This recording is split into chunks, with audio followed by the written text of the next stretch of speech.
penjualan minyak goreng dengan harga yang ditetapkan pemerintah Rp14.000 per liter menjadi serbuan masyarakat di sejumlah daerah, termasuk di Kalimantan Timur. Akhir-akhir ini, terlihat di sejumlah minimarket maupun swalayan, antrian panjang masyarakat untuk membeli minyak goreng, meskipun pembelian dibatasi. Menanggapi hal tersebut, Ketua Komisi 2 DPRD Kaltim Nidya Listiono mengatakan, memang dari beberapa titik dan berdasarkan informasi, ada penumpukan minyak goreng. Karena itu ia minta pemerintah untuk proaktif mengatasi kelangkaan minyak goreng di sejumlah daerah. Namun, tinggal bagaimana pengawasan dari pemerintah daerah untuk membuat kebijakan agar tidak menjadi keluhan masyarakat.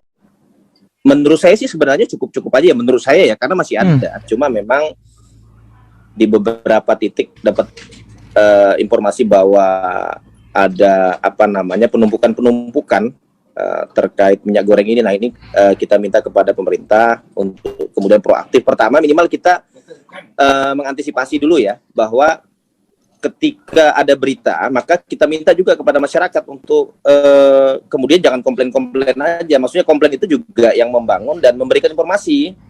Kalau kemudian berdasarkan berita-berita saja, ini saya khawatir kemudian kita terpancing untuk kemudian melakukan hal-hal yang kemudian di luar kewajaran lah, kira-kira begitu. Lebih baik kita minta kepada masyarakat dan pemerintah membuka posko atau hotline pengaduan supaya masyarakat bisa memberikan masukannya langsung melalui mungkin telepon, WA, SMS yang kemudian bisa direspon langsung. Kedua, ini kalau bicara kelangkaan tentu sebenarnya simpel barang ini sebenarnya. Pertama, kita ini kan sebenarnya terkenal dengan hasil secara hilirisasi ya. Kita ini kan penghasil yang luar biasa besar sebenarnya Kalimantan Timur. Tapi hari ini pemerintah saya dorong untuk kemudian bisa melalui Pak Kadis mungkin bisa berkoordinasi dengan dinas-dinas lain. Kemudian ini rantai supply chain-nya untuk bisa kemudian